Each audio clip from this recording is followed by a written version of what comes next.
will communicate via crinkly cup. Oh, that's a strike, Arch. You just took my intro. Okay, well, you know what? Next time, Lurking Hunger, I'm going to steal that from you. Just bear that in mind. So, hello and welcome everyone today. And today we're going to be just talking about Total War 3 Kingdoms. And specifically, we're going to try going towards the cut content, or what we believe is cut content, the Yellow Turbans faction, which was announced how early, Bubbles? When was it? I don't know. About the actual date it was released. It wasn't like it was about 6 months before the launch of the game. Release. 6 whole months, which, if memory serves correctly, Andromeda was put together in like 2 years. So, you know, that's plenty of time to put it in the base game. Now, what is September 27th? September of last year? Well, what other September 27th do you think it is, Carl? No. But it was of 2018, right? Yes. Okay. So how many months is that before launch of March? 5.5 to 6 months-ish. Okay, 5.5 to 6 months. That's still quite a long time ahead of schedule. Did they list it the... means that they feel confident enough to actually add it as a pre-order bonus that long before they're releasing the game.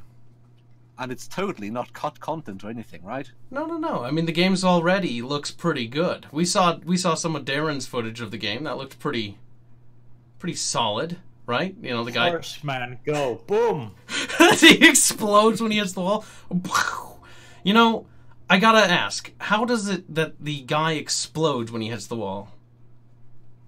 The Chinese invented gunpowder, Kyle. Okay, so he's just all Akbar'd, so to speak. You know, Chinese were That's pretty racist, Kyle. That's not racist. It's just cultural exchange. All right, but back on topic. The Yellow Turban faction. So this is a cut faction. Honestly, I don't know why it's a pre-ordered content. Because think about it. It's not pre-order content, Carl. It's an early adapter bonus. Or early adopter bonus. If you don't buy it, you'll get it a week after launch. Now, they did that, if you guys remember, because of the whole Chaos Warriors DLC, which, that didn't bode over too well when they announced it, because, you know, it's kind of like a primary faction to the whole Total War franchise. I mean, CA's been kind of doing this for quite a while now. In Rome 2, it was the Greek City-States DLC, which... For fuck's sake, it's goddamn Sparta and Athens and Epirus. Like, major factions. They keep cutting these factions for obvious reasons. And I think it's kind of malicious because it's, you know... what's the word? Greedy. Cuntish. Evil, yeah. Nazi-ish? Nazi-ish. CA-ish. And on top of that, every time anybody throws a tissy on it in the forums, on the CA actual website forums, firstly, you get shouted down by 300 people. To top it off, then you get either A, you're being intolerant, so they have to ban you from the forums. Which, if memory serves right, I actually am banned from the forums, if I recall. But then again, you know how I can be, Arch. I can be a little bit snarky, a little bit too sassy. Intolerant is the word. Intolerant. Oh, God. But I don't know. With Creative Assembly, like, with their cut content, ugh, God, Bubbles gonna get a hand here. It's bad. It's cut content, man, bad. Well, it is bad, but it's... I don't know. I mean, I have a hard time wanting to buy the game. I, firstly, am not gonna buy 3 Kingdoms. Well, the thing is, the more they keep cutting out content... the less they're going to ship the game with. That's true. I mean, all their games have shipped pretty empty. Total War Warhammer 1. What? It had the Empire, not the Bretonians, they weren't in the launch. They were kind of like there, but they weren't really present. The Empire, Dwarves, Greenskins, and Vampire Counts. 4 factions. If you had asked me a few years ago, had we ever been sold a Total War game with cut content, like, to the degree we're like, oh, no, it'll only be 4 factions, like, I'd be slack-jawed. I'd be outraged. In fact, I think I was outraged at the time. It's just so shoddy. It's so cheesy. And their excuse was animations, which, okay, right, I guess. But with the Yellow Turban faction, you can't you can't give me that bullshit that it's going to be the same thing. Because these animations are going to be using the same framework that all the other factions in the base game do. What's so special about the Yellow Turbans?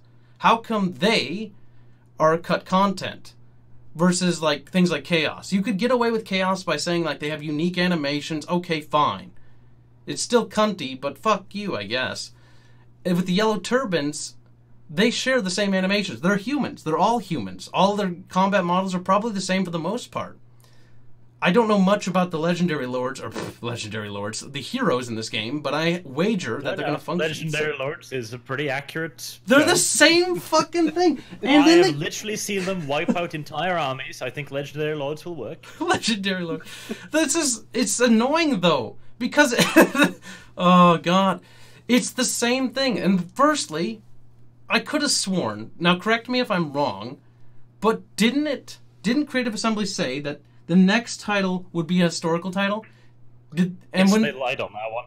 And then they were like, people were like, "Is this Thrones of Britannia?" And they're like, "Oh no, trust me, the real one's coming." It's like, huh? Sure, sure. I feel like Thrones of Britannia was really the fucking historical title, but they fucked up so badly that it's such a piss storm.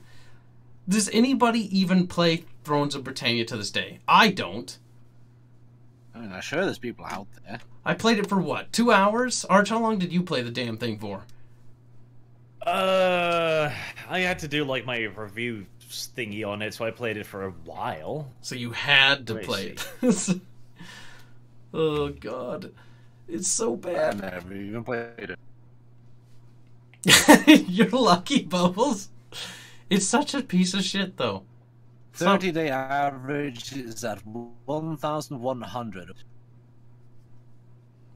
Thrones of Britannia was just, there wasn't enough features, there wasn't enough new stuff. And it was a very limited scope game, which is what's the problem. Three Kingdoms, at least, doesn't suffer from that, but it's a fantasy game.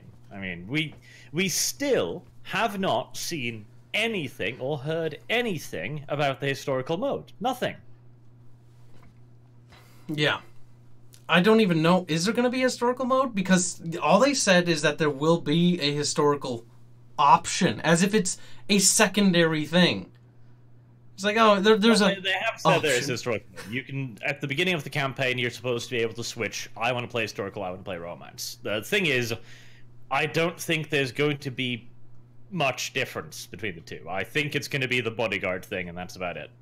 So what happens to the heroes when you have historical on? They die in one hit? No, they get a bodyguard unit instead. Okay, so they're not a separate legendary lord, basically. Yes. That is about the only real piece of information we have at the moment. Okay. That's not very much. And why... How long until launch? It's March, right? That's a month away? It shouldn't be long now. It's a month or 3 weeks or something, I think. Yeah, 4 or 3 weeks away. And we haven't heard anything about the historical mode, which is kind of baffling to me.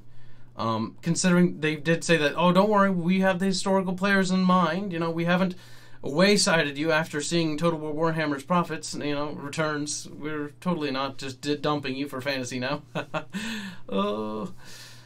With Three Kingdoms, I just don't see the value in it. Honestly, I've been struggling to stay in Total War, because Total War Warhammer, to me, was a missed opportunity. The multiplayer is forgettable.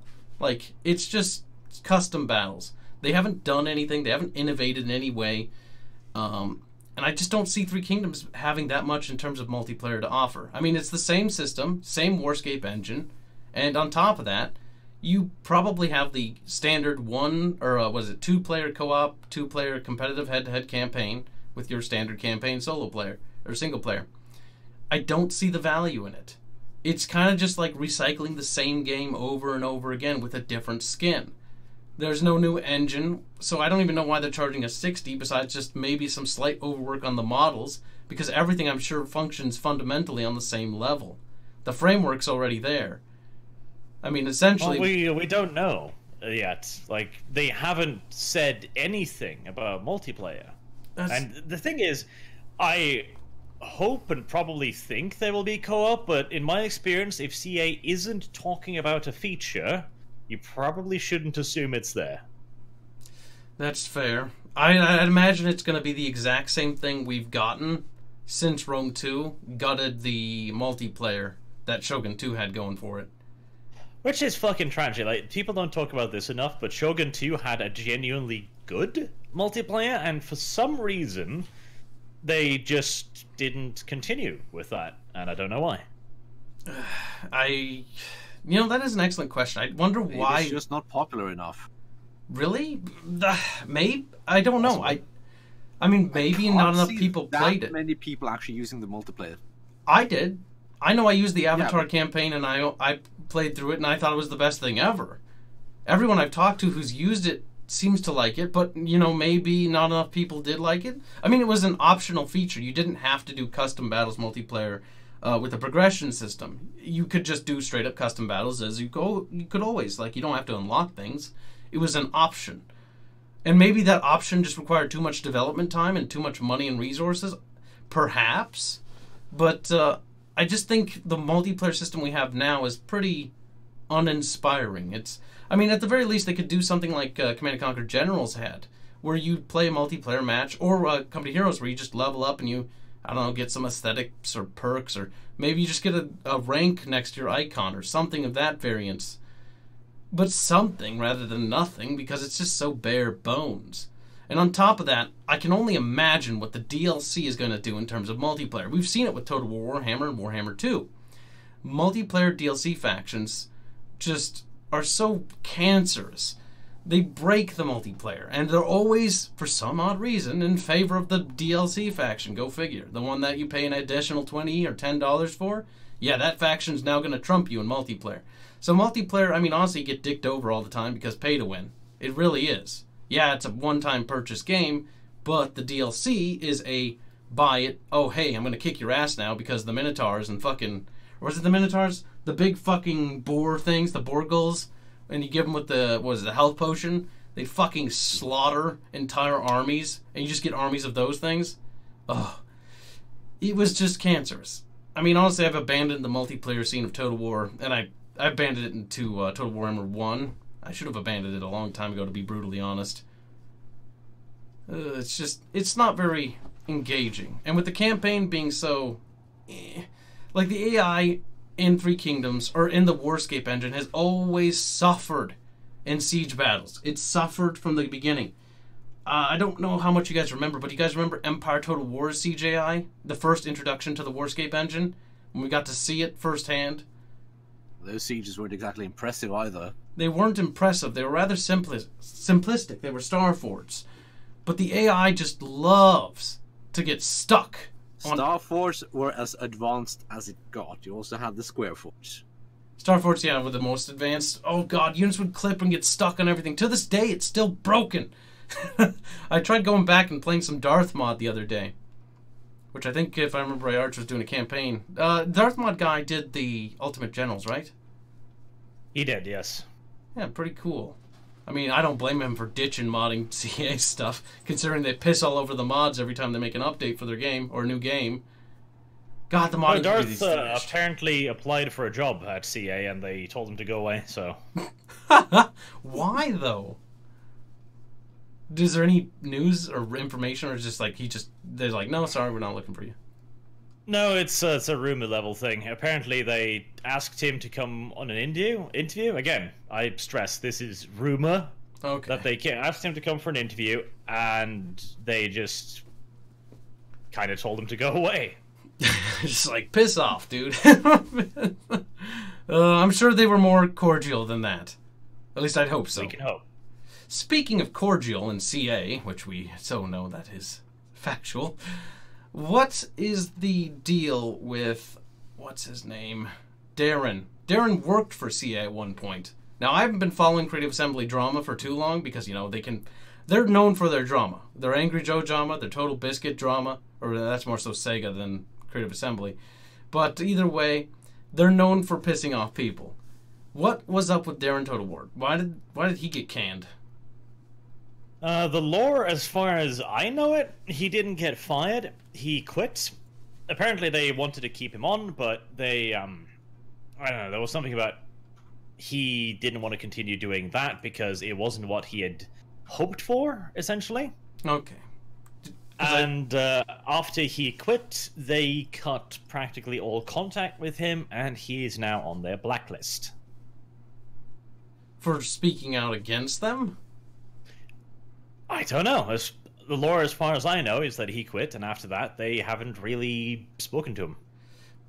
So does he have any idea why he's on this blacklist?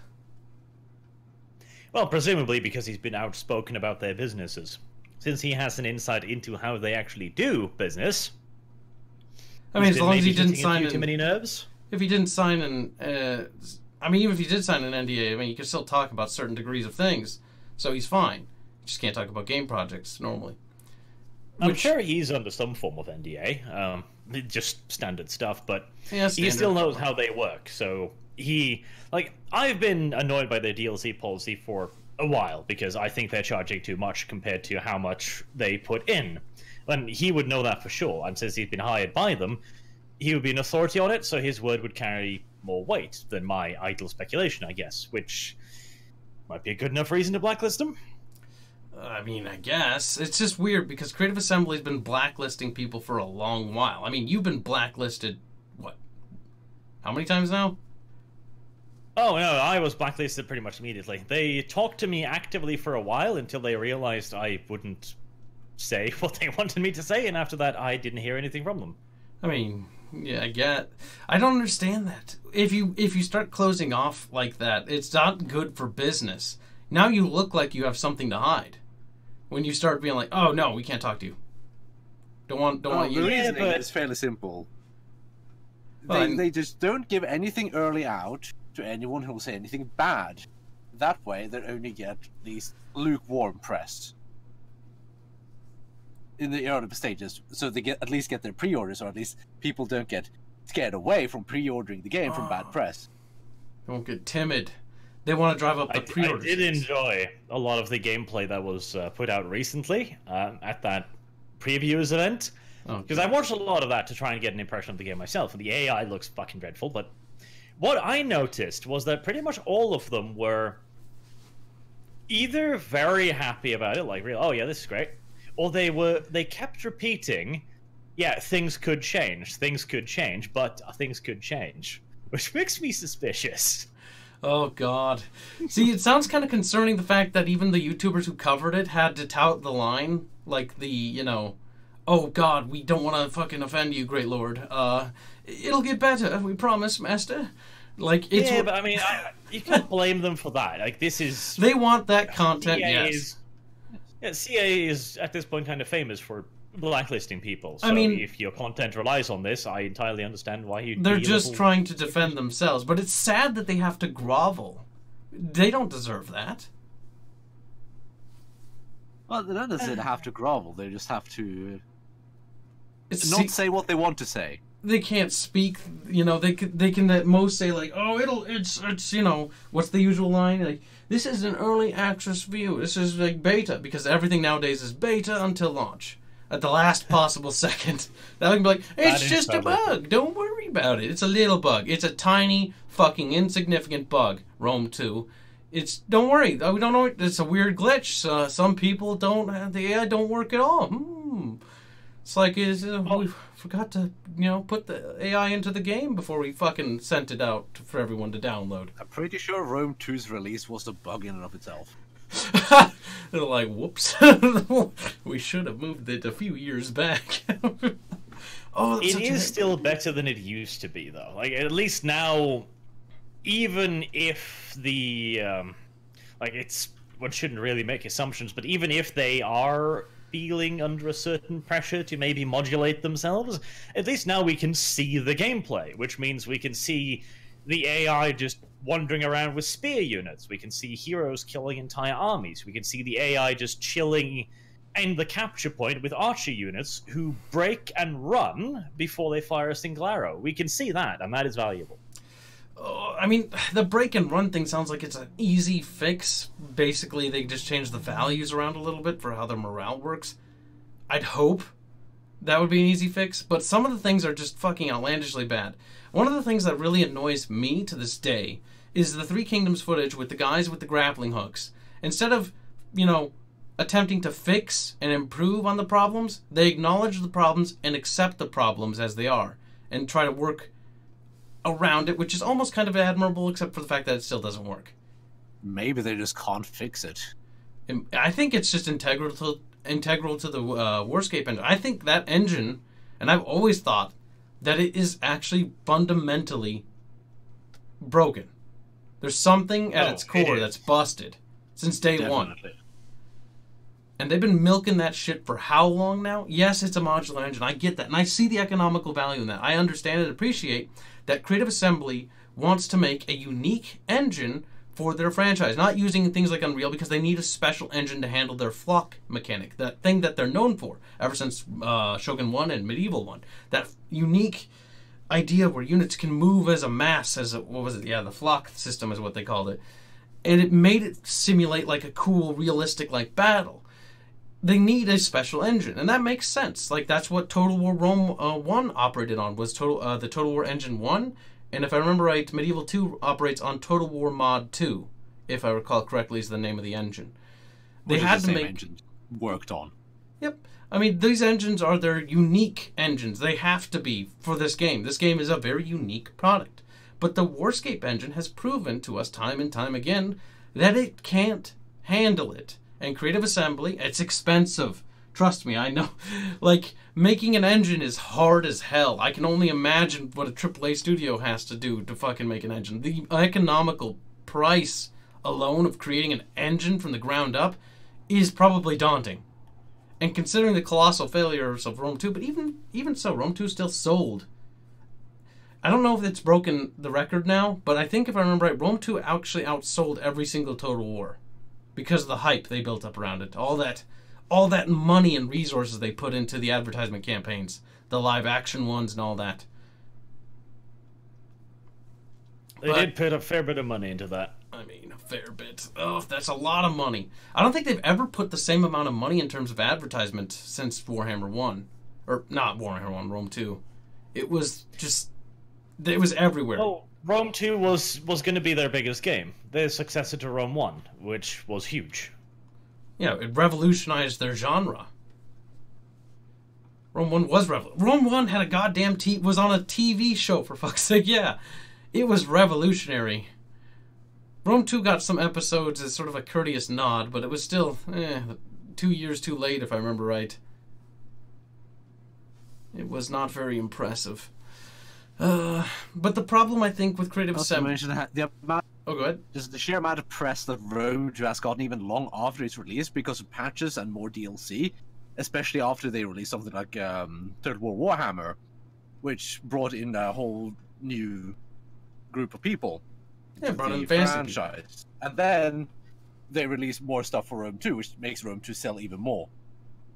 True, because Rise of the Republic was the last DLC, right?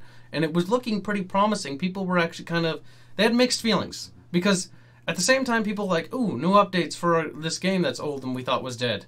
But at the same time, it's like, ooh, all those mods are broken. The things that made the game fun and playable.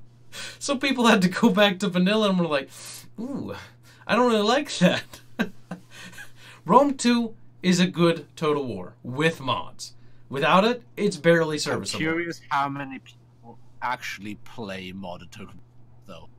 You think people play Rome 2 unmodded? I mean, maybe. I think it has to be. Yeah, I mean, probably. If it's the majority, though, I think that would fucking really just hit me in the gut, because that's weird. I don't know how anyone could want to play that game. The modding scene is big, but I think it is. Ugh. I don't know. Rome 2 was the... I remember Rome 2 launched, and back to the whole pre-order cut content shit, right? Rome 2 launched, and I remember them announcing the Greek city-states thing. And I remember when they announced it that I was actually, you know what? I was like, don't worry about it. Like, it's not that bad. That's back when I fucking thought, like, pre-order DLC, whatever. I mean, considering how many games had launched by that point, I was kind of indoctrinated by it. But it was one of those things where it's just like, it wasn't that big of a deal. And then it sort of struck me after Rome 2's failure. I was like, that cut content thing is really kind of aggravating. And then they did it again in Attila with the Vikings. And it was one of those things that just, I don't know about you guys, but it felt hostile. It was like, hey, the Attila period, yeah, Vikings aren't really predominant, but we're going to make one of the coolest factions in, like, I think in the world, honestly. People like Vikings. People think Vikings are cool. At least I do anyways. And I know a lot of people who agree with that. But it's one of those things where it's like, you make the Vikings DLC, it just felt wrong. Something didn't feel quite right about it. It just didn't touch well. And then they did it again. And then they did it even worse in Total War Warhammer 1. Because it was chaos. The main antagonist of the franchise is a cut content of DLC. And that just struck me as fucking appalling. I remember being upset. What's that? It's a predatory business tactic. Like, the entire point of pre-order DLC is to get you to put money down before you know if it's a good game. Oh, but it's so fucking aggravating. Then they did it again. Actually, no, Total War Warhammer 2 honestly wasn't that egregious. Because it was actually Norska. And you know what? I honestly thought they were making a turnaround at that point. And I was like, maybe Creative Assembly finally, wisened up after everyone shat all over their fucking parade when they did the Chaos DLC. And then Norska wasn't released until how many months afterwards? Oh god, was it a year later? Fucking A. I remember buying Total War Warhammer 2 and being like, oh man, fuck, I guess we can't play the big map. Oh well, I guess that's, I guess I'll get over it. And then fucking, it was like, at least the Norse can, I guess they're not in the game yet. Then they finally add the fucking Mortal Empires fucking thing. And it fucking runs like ass. I honestly can't stand Total War Warhammer 2's turn timers. I still like the base Total War Warhammer experience. It's watered down, it's casual, and it's stupid.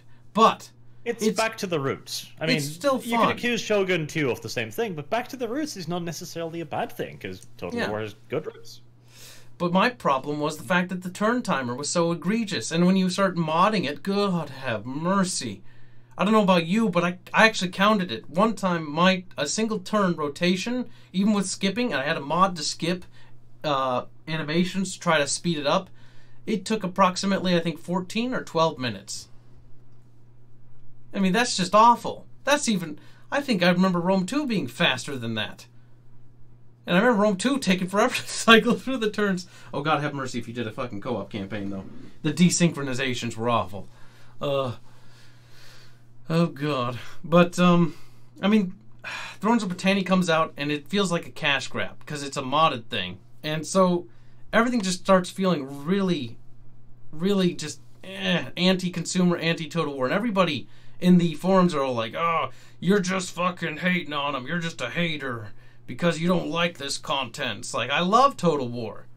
All I want is just a good game and not for it to run like ass and be shitty. I just want a good Total War. I don't know. I don't think that's a crime to think that, but apparently some people do.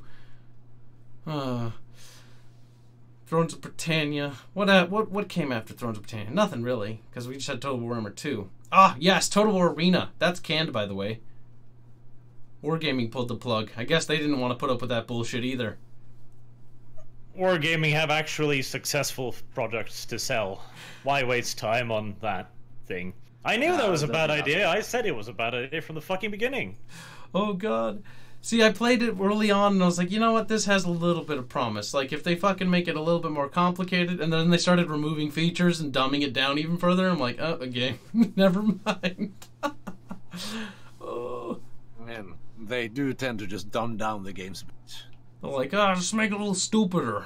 People are stupid, right? Fucking, oh, God.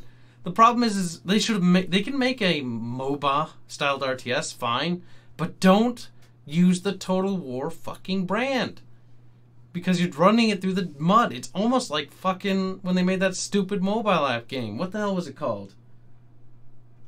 God, I don't even remember. It's awful. Total War Mobile Edition or some shit. Kingdoms? Is that the one you're... Kingdoms. It's like a hex building game with like a retarded RTS mode. That's stupid. Yeah, I think it was Kingdoms or Realms or some such-ish thing. Then Feral Interactive, a little fucking port company, comes along. Is like, hey, we're gonna port Rome 1 and Rome 1 Barbarian Invasion to your phone. I was like, holy shit, this is actually fun though. Hey, and they actually did a pretty good job. That's actually kind of a weird thing. Who would have thought that a mobile adaptation of Total War? Granted, they were porting some of the best Total Wars in the fucking franchise. All they had to do was just port them right. Total War Battles Shogun. Oh god. I didn't play that one. That was a mobile thing as well. I don't want to buy it. I heard people were like, oh, it's super artsy, though. It's like, I don't like it. It's not Total War. It's just got the Total War logo on it. It plays like a turn-based strategy game. Fuck off. Don't lie to me and tell me it's a Total War game. There's a very distinct formula that makes Total War Total War. It's almost like when Creative Assembly made their Total Warrior spin-off series. Does anyone remember that? God damn it. No. They're made of... Oh my god! Guys, stop it! Total Warrior. It's fucking great. They made this game called Spartan. Spartan Warrior? Spartan? For the GameCube. It was fucking awesome. You got to play as a Spartan. And there was like massive battles and they fought each other. And it looked like ass because, you know, GameCube and they had to have low poly count to make it run. Then they made another spin-off called Vikings Battle for Asgard, which was cool and it had more flaws. And then they I remember that one. It flopped miserably. Yeah, it didn't really do well. The battles were cool to look at. The gameplay was shit. It wasn't very... I had it in my library for 3.5 years. That was the second Total Warrior. That one wasn't good. The Spartan Warrior had the writing of a Japanese manga harem one. It's awful. And so does Viking Battle for Asgard. Oh, it was a cool idea. But hey, they took the Total War IP, but called it Total Warrior, and they did something cool with it. I'll give them props for that. CA at least did something original with it, versus putting Total War's logo on a MOBA and a mobile game, be like, it's the same thing, guys. It's got all the same features. You got wait timers for building games, just like you do in the real game, except, you know, you have to wait like 10 days in real life, because fuck you. I mean, they have to, little shitty fucking pixel boys have to build that shit. It just annoys me, I guess. This whole DLC shit, it's just getting egregious. And the fact that they're getting almost as bad as Paradox is one thing I just want to point out real quick here. I mean, sure, blood and gore, fine. Okay, you can weasel your way out of that because you can argue that, well, you know, we want that rating and we want to get kids to buy it because, you know, we want all that money. Which is kind of their whole fucking egregious DLC policy, too. You pre-order, you get the cool battles and shit. Oh, speaking of which, does anyone remember Best Buy and GameStop Total War exclusives, where if you bought it from a certain store, you get a special unit or a special historical battle? That way, you had to go and, well, I mean, I don't think they expected you to buy it from everywhere, but then they sold it to you separately later. Oh, that was fucking cunty. That was a thing they did, but to be fair, everyone did that. That was during the truly deep, dark, and horrible days. That was at the height of DLC. That's before people were dissing DLC or started fucking being negative about it, when people were like, oh, you just don't understand. Making games is expensive. Yes, it's expensive. You know, you make your money back by making a good, complete product. Bam, you're going to make your money back if you fucking sell a good product. If you start making all this DLC, I'm sure you'll fucking make your money back. But you're going to end up dicing up the game, or it's going to feel pretty fucking diced up. Can you imagine? Imagine Three Kingdoms, right? You buy the base game, Arch, and then all the DLC comes out. Now imagine it for someone who doesn't buy the DLC, who buys the base game and plays it. What is their experience? I'm just curious. Well, you can actually look at Warhammer for that. Like, if you buy just Warhammer Total War 1, you are lacking, I'd probably say, a good 70% of the content. Oh, God. Because Total War Warhammer is a fucking joke in terms of how it's going to operate. They're selling you separate expansion packs as full-blown sequels. Bullshit. Bullshit. They literally said their campaign advertising Total War Warhammer 1 was like, oh, it'll fit together like pieces of a puzzle and it'll make a complete product. Oh, bullshit, it will. Yeah, well, it might make a complete product after how much DLC? I think I estimated it's over $300 right now. Or $200. It's fucking expensive. Yeah, because Total Warhammer 1 is $60. Total Warhammer 2 is $60. Total Warhammer 3 is going to be $60. That is $180 right there. Combine the DLC, which is almost double the cost of each individual game per game, and I can't say that for certain about Total Warhammer 3 because I don't honestly know. You're probably going to get something running at $300 to $400. Or it's definitely going to be in the 300s. Good lord. That's outrageous. At least Paradox can say that they sell their base games at a lower cost. I find Total Warhammer 1 is the scammiest thing ever. I think they're really dicking over the Warhammer fans because they think they're easy. Because look at the poor bastards. They're buying models from Games Workshop, the most overpriced fucking company I've ever seen in my life. Now they're used to paying that much. They're used to paying $1,000 for an army. And I guess, I mean, they're good quality models. You can at least grant them that. But for Total Warhammer, come on. It's a digital product. Yes, you have to model things. But for Christ's sake, they're not modeling sync kill animations for every single faction. Because if they were, maybe you could justify that price. Maybe you could justify it if, you know, when the walls collapsed in Total Warhammer 1, they didn't make a poof of smoke. Poof. And then reveal, ooh, no wall. They're too lazy to even fucking animate it. That's kind of annoying. They're taking steps backwards. I'm not sure if that's to make the game run better, or if it's a design decision, but like, oh, we're going to make the game run better because, you know, we want to make sure we can get the most out of the hardware, except for the fact that, well, you know... That's an interesting question, actually, though, because, like, look at Three Kingdoms. Three Kingdoms now has fewer units and smaller unit sizes. Why? I mean, there's got to be a reason, right? We know that the Total War engine can handle, you know, 40-unit stacks. Empire could handle 40-unit stacks. So, why? There's got to be something. I'm wondering why that is. Honestly, that is a good point. Because it might be because they're prioritizing graphical fidelity. So yeah, I've seen the Three Kingdoms gameplay. They sure as fuck ain't prioritizing that. It doesn't look good. That doesn't necessarily mean that they optimized it. That doesn't mean that they optimized it. Oh my fucking god, Bubbles. Remember how fucking horribly Attila could run? Yeah. Oh god. Warhammer can also run absolutely horrendously. Even with less units. Warhammer 1 really depends. I don't know. I've never had that much problem. It depends on your dice roll. Warhammer 2 for some reason does drop in frame rates though. It's like they're like, oh, okay guys, we're gonna make this Warhammer series, we're gonna try to cut the Warscape engine down because here's the problem, guys. Our engine fucking sucks, and every time we put shit in it, it fucking breaks. So if we remove as much shit as we possibly can, maybe it'll run properly. And so they've been slowly cutting out features and things, and then re-adding them back in occasionally with the whole thing like, brand new. I remember Arch and I were talking about this actually a couple months ago when they were like, what was it? They said like, ooh, brand new diplomacy mechanics. Like, wow, look, you can trade territories. You've never been able to do that before. Sure. They do that Same a for lot. Britannia as well. Oh god, I don't think you can trade territories in Thrones of Britannia. Then again, that game's so massive. Specifically, but they introduced quote unquote new mechanics. Yeah, they it did was that. family trees for Thrones of Britannia. They were like, hey, you can have family trees now. Which is like, that was literally in fucking Attila not that long ago, you dumb shits. You're not fooling anybody. Oh, and then That is a strange thing they have been doing recently. Just they add in mechanics we've already had for ages, and are like, hey, look, this is a thing. It's fucking annoying.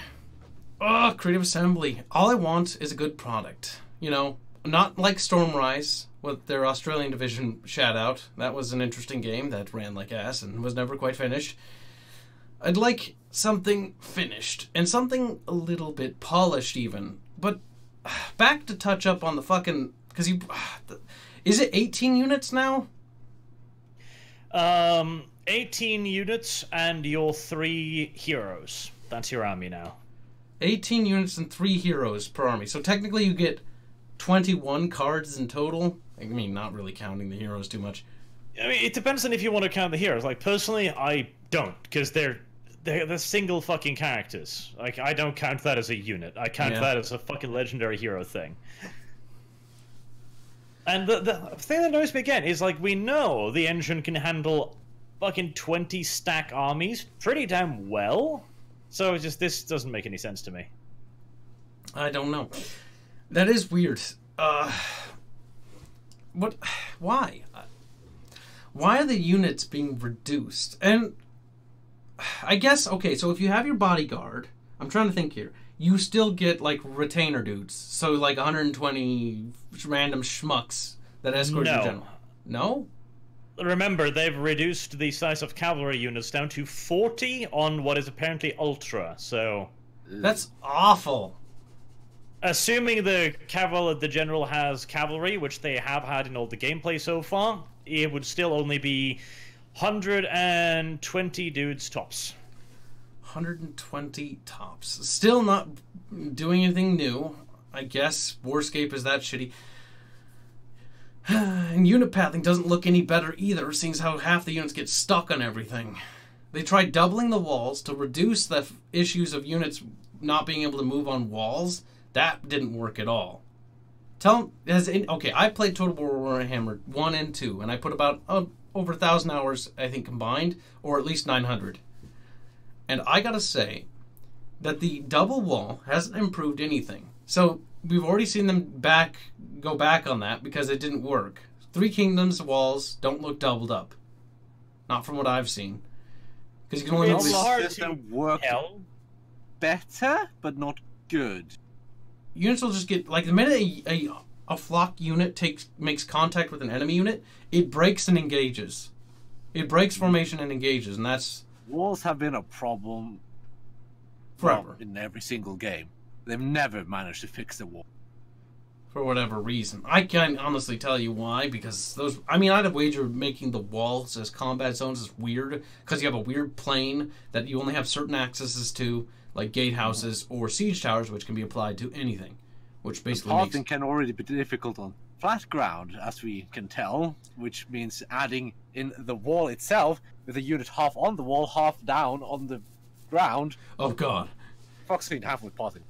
Every time I send up units in a siege ladder in any Total War in the Warscape engine, actually in general, any Total War in general, for some reason, like if something funky happens with that unit, they get stuck, or half my units get stuck there, and sometimes they just don't even enter the city half the time, so like only a chunk of it will enter and then die, and then the unit will proceed to rout because, you know, they're like, oh my god, we lost half our units, boss.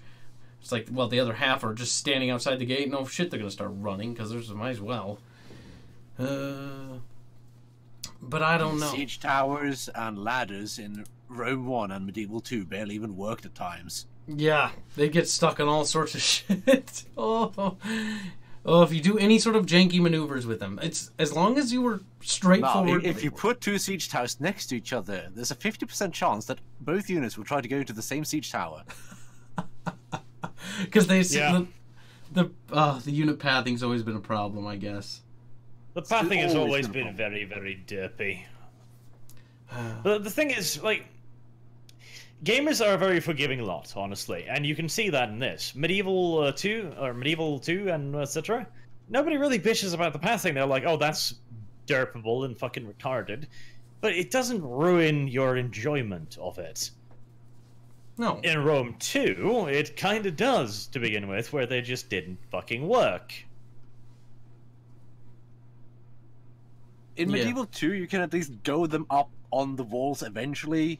Like, in the beginning of Rome 2, they would just stand there.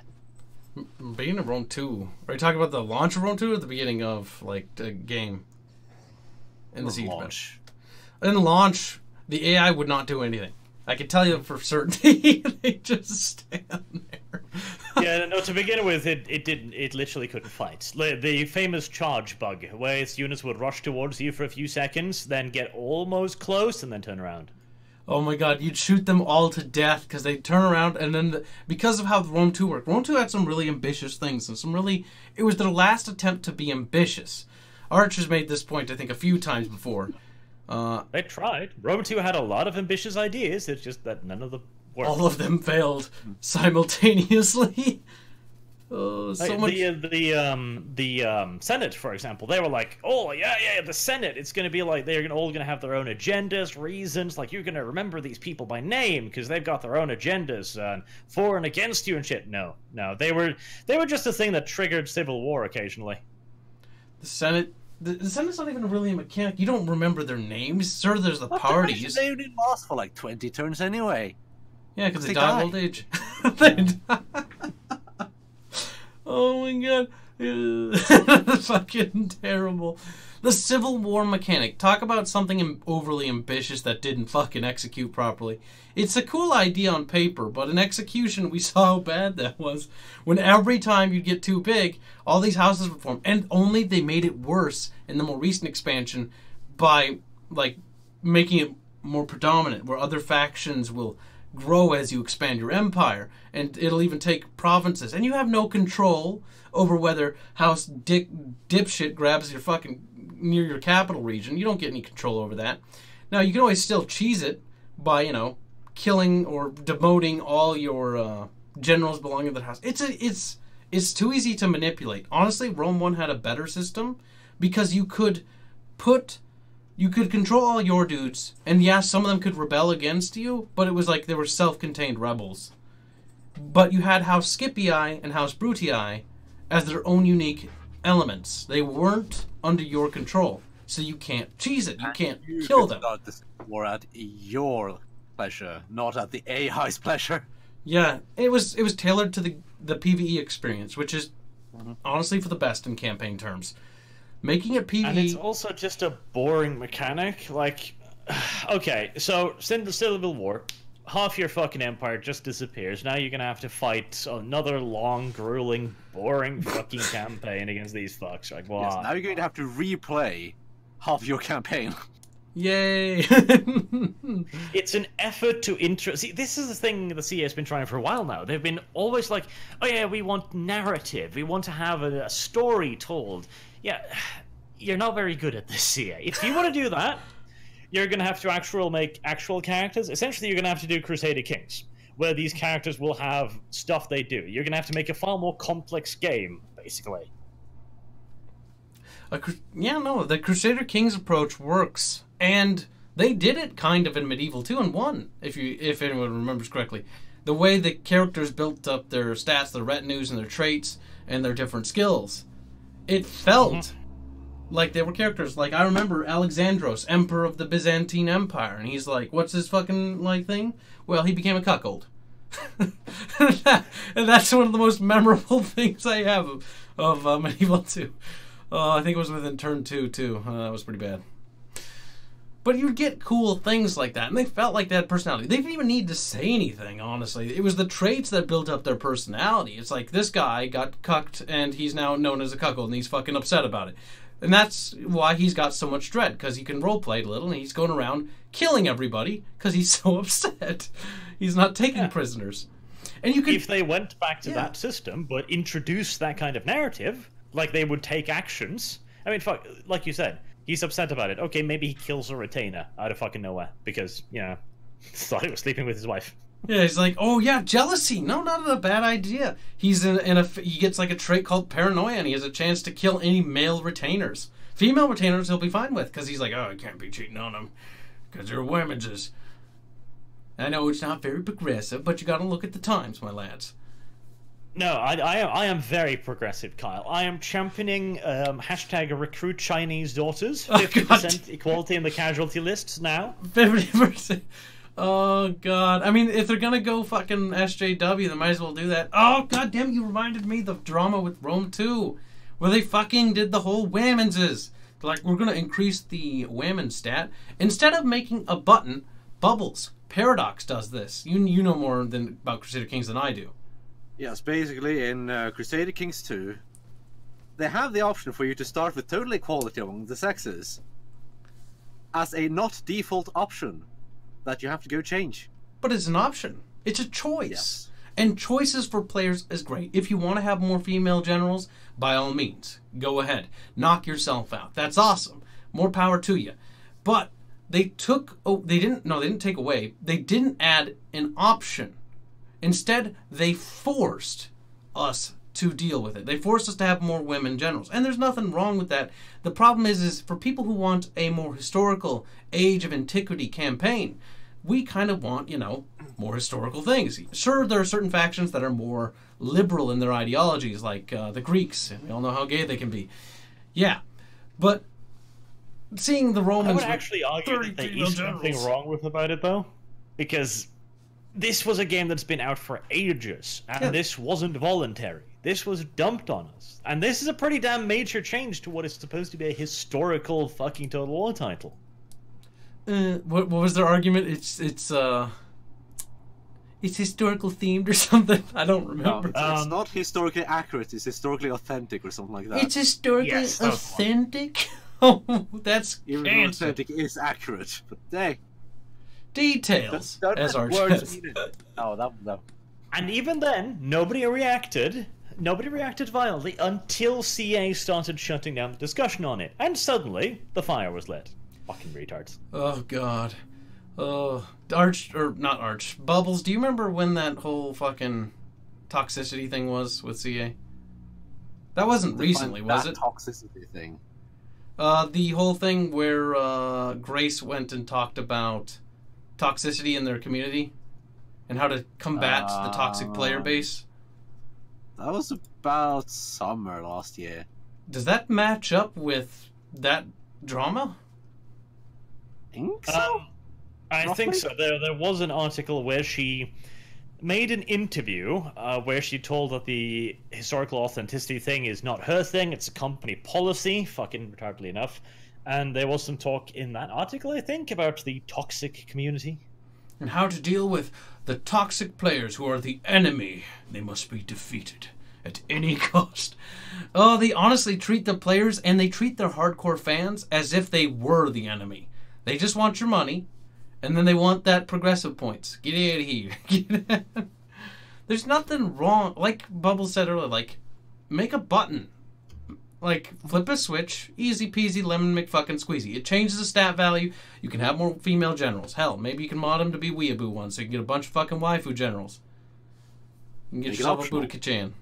Yeah. I am all for this. If they want female generals in ancient China, make fucking Koihime Total War. Just nothing with big-titted anime girls. I am all for it.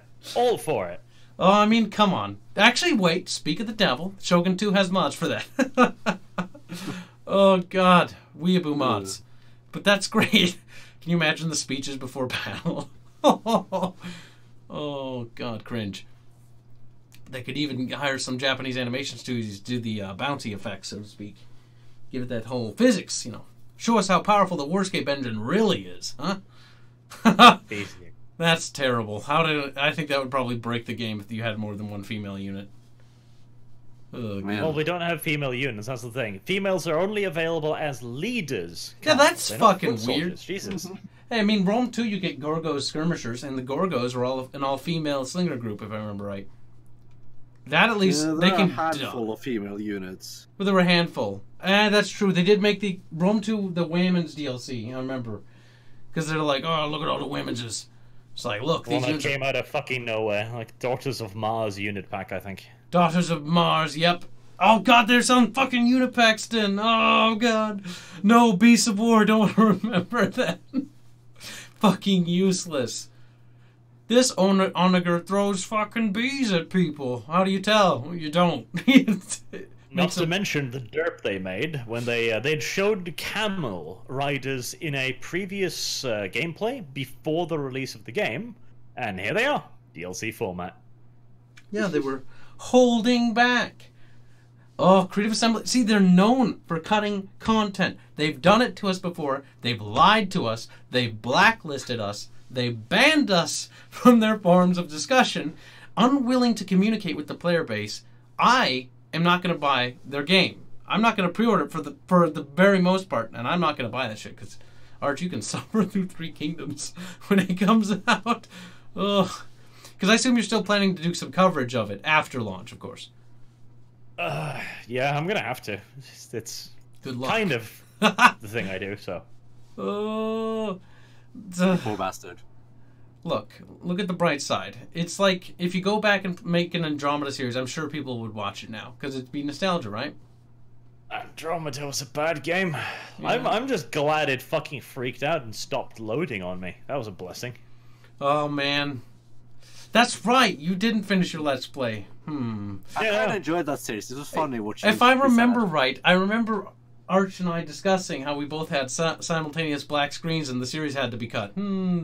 Drawing conclusions. He's like, no, seriously, it didn't work. It just right clicks uninstall. It's just I click on it, says download. I will admit, I didn't try hard to fix it. I don't think you did, because I remember you telling me when it broke a while ago. That's like quite a while ago, and you're like, yeah, it's broken. You're done. I don't blame you. Nothing to be done about it. Yeah, it's fun to mock it. Like, Fuck I me. could try to restart the game. I'd start it. It'd run like the logos and then just black screen, and I have to control tab to get out of it. And I tried that twice, and I figured, like, well, nothing to do with this. Twice, doesn't try fixing, doesn't try looking up for fixes. He's just like, you know, it was a good series while it lasted. Defect product. Oh god, 3 Kingdoms. When 3 Kingdoms comes out, I don't know. I mean, they're on the bright side. Everybody says that the campaign gameplay is good, so okay, cool. So it'll be 50% competent. Nice. I mean, it's something. It's fucking something. This is everyone. The YouTubers who got exclusive access to it. So the people who had to say it was good. Yes. I'm not dissing them, but they had to say it because they need. I mean, that's what their content relies on. They rely on. People are not impartial.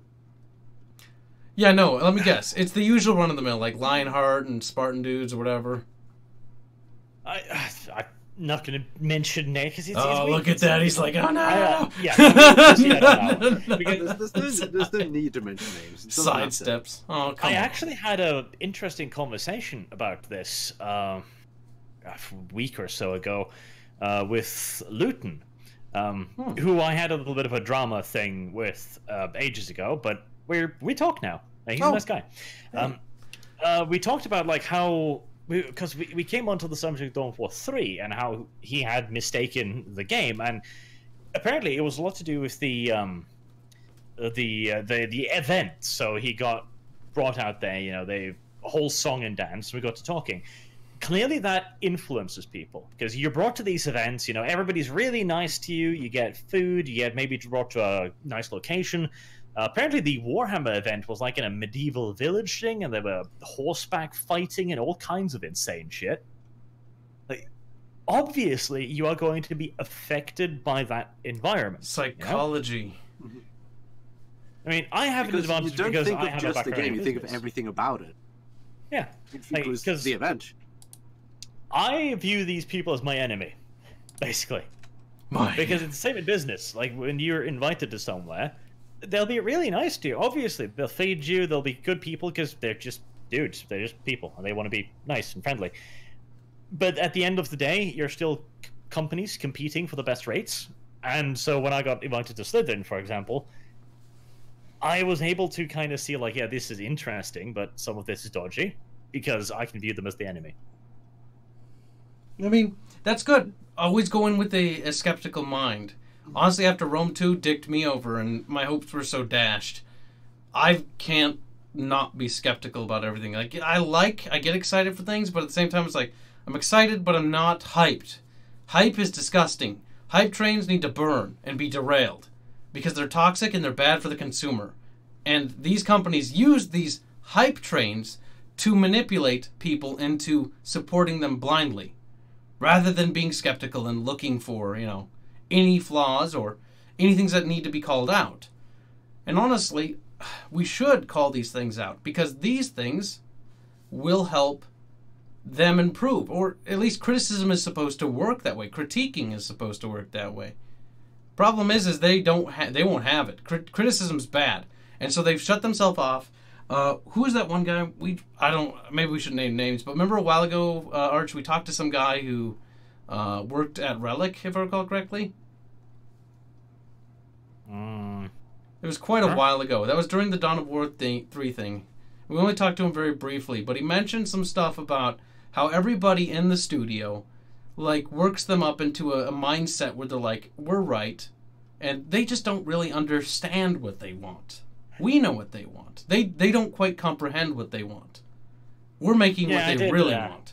It was this I did hear something about disillusioned. Yeah, because that's the one thing I remember him telling us, was how disillusioned they had become with their fan base. They didn't want to be harmful to the community. They would just wanted to sell a product, but they're like, they just don't realize how great this is. And then they obviously realized how great it really was when it launched. But that's besides the point. Like, it's these kinds of mentality. And I fear that Creative Assembly is become that way because they've shut themselves off from every bit of external input. By silencing everyone, they've closed themselves off to the people they need to listen to. The critics out there.